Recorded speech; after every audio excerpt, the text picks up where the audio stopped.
iOS 19, iPadOS 19, macOS 16, watchOS 12, visionOS 3. These numbers and naming schemes for Apple's software lineup are really confusing and inconsistent. Also, you shouldn't forget we have the iPhone 17 coming this year that will potentially get iOS 19. This doesn't add up, and Apple recognizes that, and it's about to change their whole naming scheme for good. So that's the first time since Apple did back in 2010 when they introduced iOS 4, which was the update from iPhone OS 3. So yeah, it's amazing that Apple is finally doing this. And the naming scheme that we're potentially getting is simple. It's iOS 26, iPadOS 26, watchOS 26, macOS 26, and visionOS 26. Also maybe for the potential other platforms, tvOS 26, homeOS 26. It makes it so much easier for us, the user, for customers, and maybe for developers and programmers, as well as people working at Apple, at the Apple Store. If we're talking here about iOS 26, we know it's iOS related to the year 2026. Why did Apple choose not to go for potentially iOS 25 for this year? And this has to do simply with the fact that iOS 26 will be available for the most part in the year 2026. So yes, it will be released potentially in September of 2025, but that's September of 2025. And that means that we have September, October, November, and December. So only 4 months actually using this software, which means the other 8 months, in 2026 are using the new software. So it makes more sense to use iOS 26 over iOS 25. Also, I think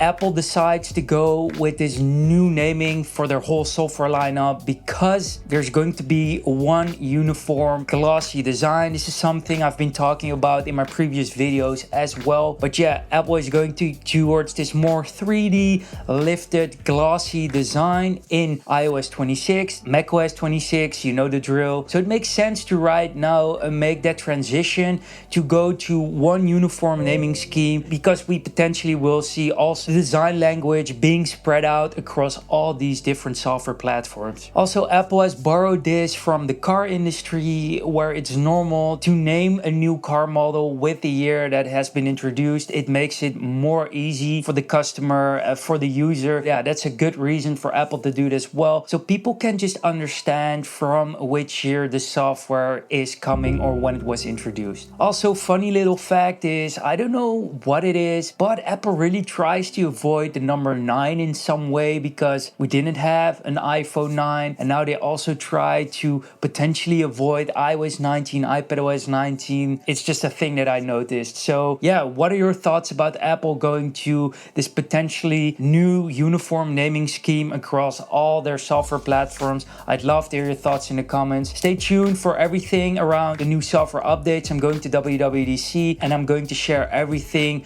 about Apple's new software with you as soon as possible. Make sure to subscribe, hit the bell icon, like this video, and see you in the next one. Peace.